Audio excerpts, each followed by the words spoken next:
রোহিঙ্গাদের জন্য সহায়তা অব্যাহত রাখায় যুক্তরাষ্ট্রের প্রেসিডেন্টকে ধন্যবাদ প্রধান উপদেষ্টার। নিরপেক্ষতা বজায় রাখতে না পারলে অন্তর্বর্তী সরকারকে পদত্যাগের পরামর্শ বিএনপির। পুতুলকে দেশে ফেরত আনতে চায় দুদক, বিশ্ব স্বাস্থ্য সংস্থা থেকে সরাতে চিঠি।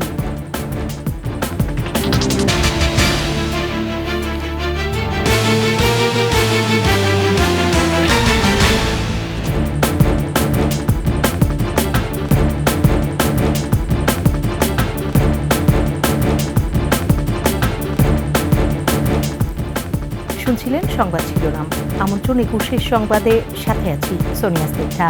দর্শক, ২১ টেলিভিশনের সংবাদ একই সাথে সরাসরি দেখতে পাবেন আমাদের ফেসবুক পেজ www.facebook.com/2124 অনলাইনে। এছাড়াও সাবস্ক্রাইব করতে পারেন www.youtube.com/@21 ইটিভি চ্যানেলে। রোহিঙ্গাদের জন্য সহায়তা অব্যাহত রাখায় যুক্তরাষ্ট্রের প্রেসিডেন্টকে ধন্যবাদ জানিয়েছেন প্রধান উপদেষ্টা। রোববার সংবাদ সম্মেলনে এ তথ্য জানিয়েছে তার প্রেস উইং। সে সময় প্রধান উপদেষ্টার সাম্প্রতিক সুইজারল্যান্ড সফরকে সফল বলে জানান প্রেস সচিব। মেহেদী হাসানের রিপোর্ট। প্রধান উপদেষ্টার সুইজারল্যান্ড সফরের পর তার প্রেস উইংয়ের এই সংবাদ সম্মেলন। শুরুতে সফরে প্রধান উপদেষ্টার ৪৭টি বৈঠকের বিস্তারিত তুলে ধরেন তার প্রেস সচিব। বলেন, বিশ্ব নেতাদের সাথে হওয়া প্রতিটি বৈঠকে প্রধান উপদেষ্টা শেখ হাসিনার আমলে দেশ থেকে পাচার হওয়া টাকা ফিরিয়ে আনার উপর গুরুত্ব আরোপ করেছেন। সাড়াও পেয়েছেন যথেষ্ট। গ্লোবালি এটা আপনি যদি দেখেন, এটা খুব স্লো প্রসেস, পাচারকৃত টাকাটা ফিরিয়ে আনা। বাট এটার জন্য যত দ্রুত মুভ নেওয়া দরকার, ইন্টারিম গভর্নমেন্ট প্রত্যেকটা মুভই নিয়েছে। যেই টাকাটা চুরি হয়েছে, এটা বাংলাদেশের খেটে খাওয়া মানুষের টাকা। তাদের টাকাটা চুরি করে নিয়ে গেছে শেখ হাসিনার চোরতন্ত্রের লোকজন। তো সেই টাকাটা আমরা যেভাবে হোক ফিরিয়ে আনবো, এবং সেই জন্য যেটা লাগে যে গ্লোবালি আমাদের একটা সমর্থনটা আমরা চাচ্ছিলাম, এবং সবাই অকুণ্ঠ সমর্থন দিয়েছে। এদিকে ট্রাম্প প্রশাসন বিশ্বজুড়ে আগামী ৯০ দিনের জন্য সব ধরনের মার্কিন সহায়তা স্থগিত করলেও অব্যাহত থাকবে রোহিঙ্গাদের জন্য সহায়তা। এজন্য মার্কিন প্রেসিডেন্টকে ধন্যবাদ জানিয়েছেন প্রধান উপদেষ্টা। যেটা সাহায্য আসে সেটা রোহিঙ্গা নিয়েই। আপনি জানেন, ইউএস এই ৭ বছর ধরে যে রোহিঙ্গাদের যে একটা বড় অংশ বাংলাদেশে অবস্থান করছে, তাদের বিষয়ে ইউএস মোর দেন $2 বিলিয়ন দিয়েছে। এবং আমরা আশা করছি এই যে তাদের যে কন্ট্রিবিউশনটা, এটা কন্টিনিউ থাকবে এবং এটা কোনো ধরনের কোনো ইম্প্যাক্ট হবে না। প্রধান উপদেষ্টার সাম্প্রতিক সফর নিয়ে যারা অনলাইনে গুজব ছড়িয়েছে, তাদের বিরুদ্ধে আইন অনুযায়ী ব্যবস্থা নেওয়া হবে বলেও জানান প্রেস সচিব। যারা গুজব ছড়াচ্ছে তাদের বিষয়ে তো আমরা, যদি এটা আইনের ব্যত্যয় হয়, অবশ্যই সেই ক্ষেত্রে আইনের যদি কোনো ভায়োলেশন হয়, সেটা তো আইনি একটা ব্যবস্থার বিষয় আছে।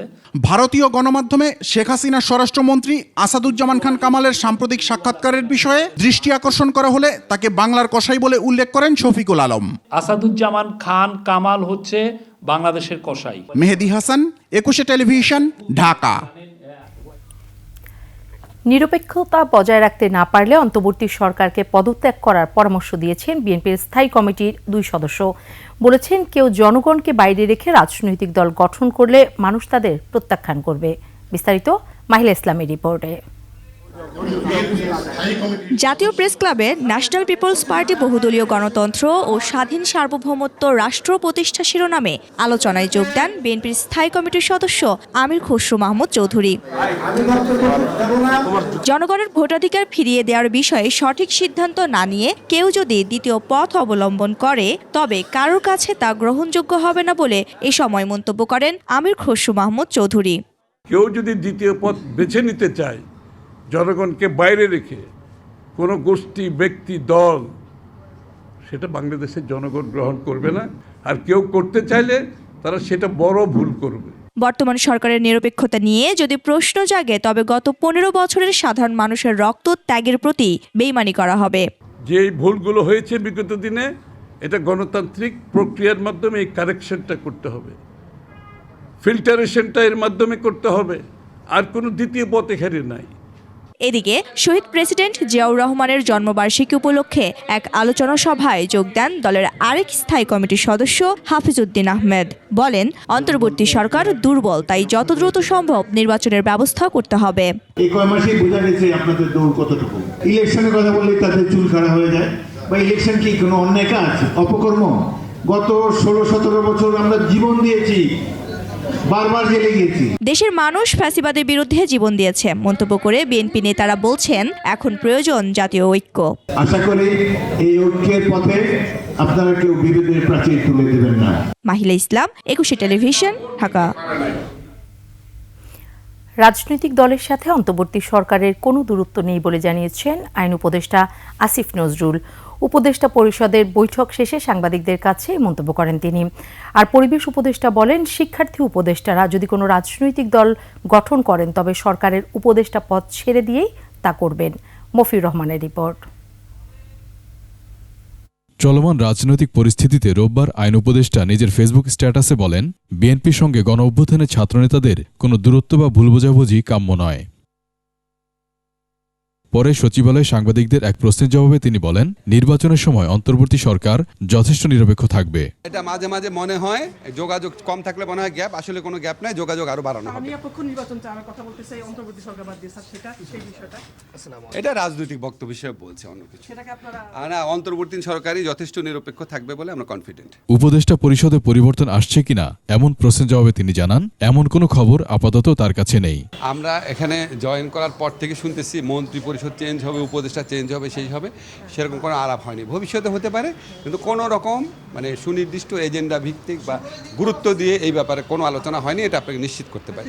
এদিকে রাজধানীতে আরেকটি অনুষ্ঠানে পরিবেশ উপদেষ্টা বলেন, ছাত্রদের নতুন রাজনৈতিক দল গঠনে মির্জা ফখরুল ইসলাম আলমগীরের বক্তব্যকে সতর্কবার্তা হিসেবে দেখছে সরকার।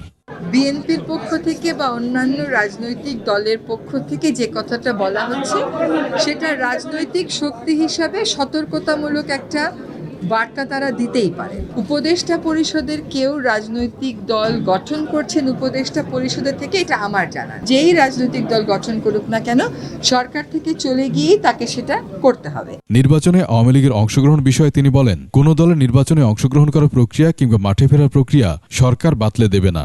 সরকারের পক্ষ থেকে আমরা বলেছি কোনো দল নির্বাচন করবে কি করবে না, কেমন করে রাজনীতির মাঠে ফিরবে বা ফিরবে না, সেটা সেই দলের উপর নির্ভর করে। এটার প্রক্রিয়া তো একটা সরকার বাতলিয়ে দিবে না। মফিউর রহমান, 21 টেলিভিশন, ঢাকা। প্লট জালিয়াতি মামলার আসামি সাবেক প্রধানমন্ত্রী শেখ হাসিনার মেয়ে সাইমা ওয়াজেদ পুতুলকে দেশে ফেরত আনতে চায় দুর্নীতি দমন কমিশন দুদক।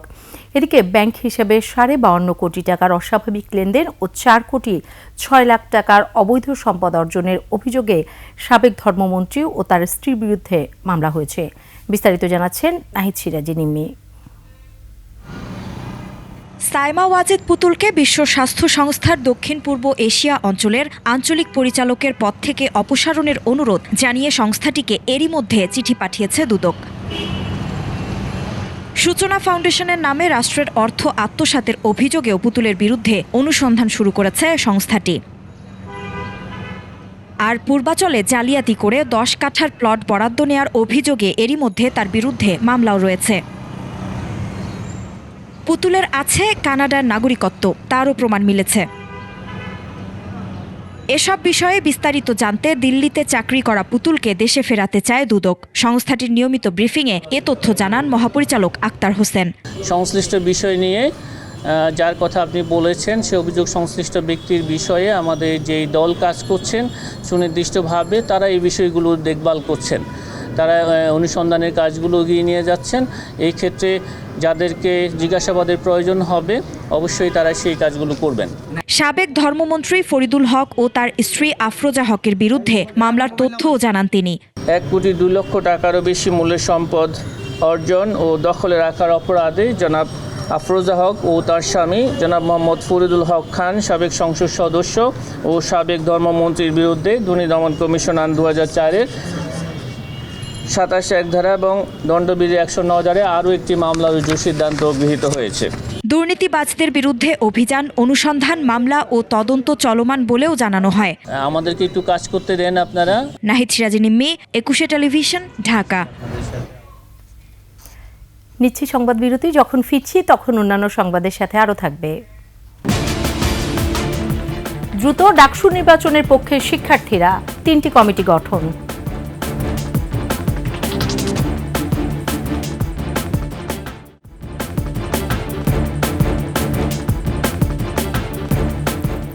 আবারও আমন্ত্রণ ২১ সংবাদে। ঢাকা বিশ্ববিদ্যালয়ের কেন্দ্রীয় ছাত্র সংসদ ডাকসু নির্বাচনের জন্য ৩টি কমিটি গঠন করেছে বিশ্ববিদ্যালয় কর্তৃপক্ষ। কমিটির সুপারিশ অনুযায়ী নির্বাচন হবে, তবে দ্রুত নির্বাচনের পক্ষে শিক্ষার্থীরা। নির্বাচিত ছাত্র প্রতিনিধি কর্তৃপক্ষের সাথে আলোচনা করে ক্যাম্পাসের সব সমস্যা দূর করতে পারবে বলেও মত তাদের। বিস্তারিত তানজিলা তাসনিমের রিপোর্টে।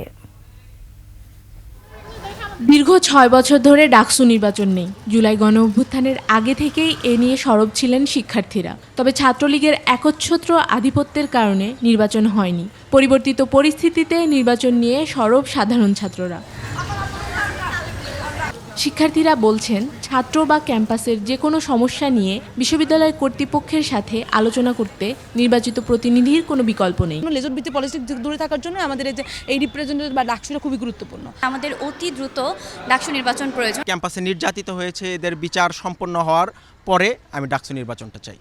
২৮ বছর পর সবশেষ ডাকসু নির্বাচন অনুষ্ঠিত হয় ২০১৯ সালের ১১ মার্চ। ওই নির্বাচনে ভিপি নির্বাচিত হন ছাত্র অধিকার পরিষদ নেতা নুরুল হক নূর। তবে ২৫টি আসনের ২৩টিতেই ছাত্রলীগ নেতাদের জয়ী ঘোষণা করা হয়। নির্বাচনে অনিয়ম অভিযোগ ওঠে সে সময়। এটা আসলে নিরপেক্ষ ছিল না এবং এটা বলতে গেলে আসলে ছাত্রলীগের ফেভারে গিয়েছে। সেটাকে আসলে নামে মাত্র নির্বাচন বলাটাই ফেয়ার হবে।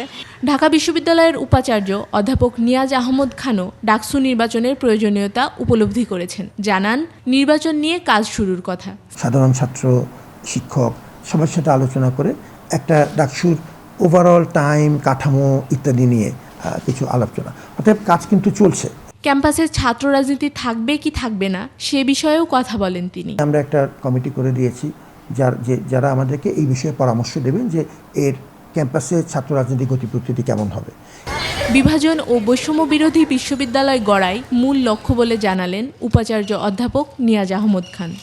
ছাত্রছাত্রীর সমস্যা সমাধানের জন্য প্রয়োজন নির্বাচিত ছাত্র প্রতিনিধির। ঢাকা বিশ্ববিদ্যালয়ের শিক্ষার্থীদের দাবি এবং বিশ্ববিদ্যালয় প্রশাসনের সহায়তায় হয়তো তারা পুনরায় পেতে চলেছে একটি নির্বাচিত এবং নিরপেক্ষ ছাত্র সংসদ। তানজিলা তাসনিম, ২১ টেলিভিশন, ঢাকা। দীর্ঘদিন বিশ্ববিদ্যালয়ের শিক্ষা কার্যক্রমে অচলাবস্থার কারণে সন্তানদের শিক্ষা জীবন চরম অনিশ্চয়তার মধ্যে পড়েছে বলে জানিয়েছেন আইইউটির শিক্ষার্থীদের অভিভাবকরা। রোববার প্রেস ক্লাবে সংবাদ সম্মেলন করে ওয়াইসি কর্তৃক পরিচালিত ইসলামিক ইউনিভার্সিটি অফ টেকনোলজির শিক্ষার্থীদের অভিভাবকরা। এ সময় তারা জানান, গত ২ মাস ধরে আইইউটির শিক্ষার্থীরা শারীরিক ও মানসিক নির্যাতন, র্যাগিং, দুর্নীতি, থিসিস জালিয়াতি এবং আর্থিক অসদাচরণের বিরুদ্ধে প্রতিবাদ করছে, যেখানে কয়েকজন শিক্ষকের বিরুদ্ধে অভিযোগ উঠেছে। বিশ্ববিদ্যালয়ের অভ্যন্তরীণ একটি গোষ্ঠী ক্ষমতার অপব্যবহার করে অভিযোগকারীদের বিরুদ্ধে চাপ সৃষ্টি করে।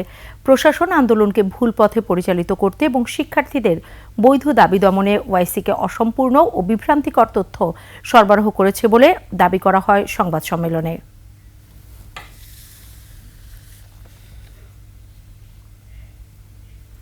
এবার আভিভা ফিন্যান্স লিমিটেড বাণিজ্য সংবাদ।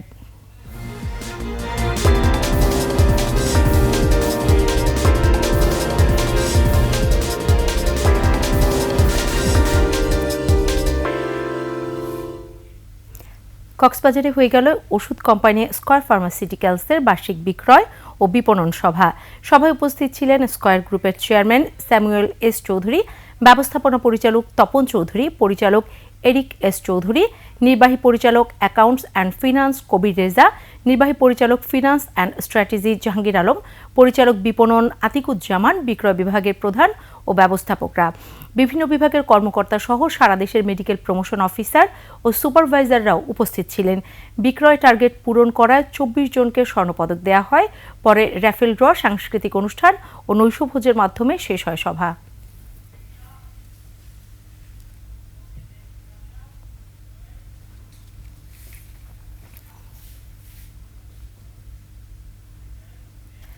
আর্মি গলফ ক্লাবে হয়ে গেল অ্যাপেক্স গলফ টুর্নামেন্ট ২০২৫। অ্যাপেক্সের আয়োজনে ৪ দিনের গলফ খেলায় অংশ নেন দেশবরেণ্য গলফাররা। সমাপনী দিনে প্রধান অতিথি ছিলেন সেনাপ্রধান জেনারেল ওয়াকারুজ্জামান। উপস্থিত ছিলেন অ্যাপেক্স ফুটওয়্যারের চেয়ারম্যান সৈয়দ মঞ্জুর এলাহি, ব্যবস্থাপনা পরিচালক সৈয়দ নাসিম মঞ্জুর, প্রধান নির্বাহী কর্মকর্তা Firoz Mohammad, head of marketing Raihan Kabir, army golf ক্লাবের মেজর জেনারেল খান ফিরোজ আহমেদ, কার্যনির্বাহী কমিটির সদস্য সহ অন্যান্যরা।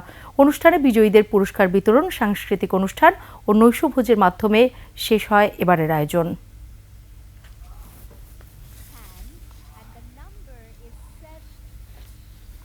শেষ করছি ২১ সংবাদ। যাবার আগে সংবাদ শিরোনামগুলো আরও একবার। রোহিঙ্গাদের জন্য সহায়তা অব্যাহত রাখায় যুক্তরাষ্ট্রের প্রেসিডেন্টকে ধন্যবাদ প্রধান উপদেষ্টার। নিরপেক্ষতা বজায় রাখতে না পারলে অন্তর্বর্তী সরকারকে পদত্যাগের পরামর্শ বিএনপির। পুতুলকে দেশে ফেরত আনতে চায় দুদক, বিশ্ব স্বাস্থ্য সংস্থা থেকে সরাতে চিঠি।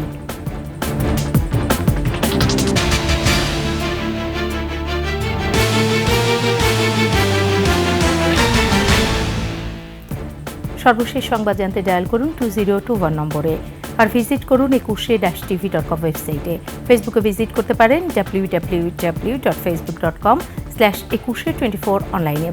এছাড়াও সাবস্ক্রাইব করতে পারেন www.youtube.com/@ekushe টিভি চ্যানেলে। এতক্ষণ সাথে থাকার জন্য ধন্যবাদ। পরবর্তী সংবাদ রাত 11টায় দেখার আমন্ত্রণ রইল। একুশের সাথেই থাকুন।